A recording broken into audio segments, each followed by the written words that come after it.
استدعاء أشرف حكيمي للتحقيق معه في قضية ترديد شعارات مسيئة.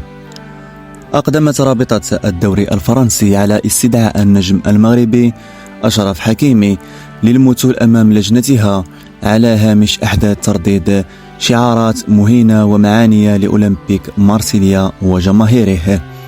وذكرت تقارير صحفية فرنسية أن رابطة الدوري الفرنسي أقدمت على استدعاء رباعي باريس سان جيرمان، ويتعلق الأمر بكل من أشرف حكيمي، كولو سواني، عثمان ديمبلي ولايفن كورزاوا.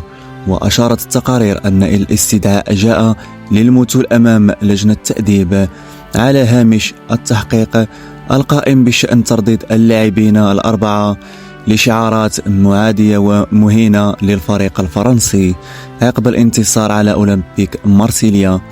وشددت ذات التقارير على أن اللاعبين الأربعة مهددين بالإيقاف ل4 مباريات وفق القوانين والبنود المعتمدة في اللوائح المنظمة لكرة القدم.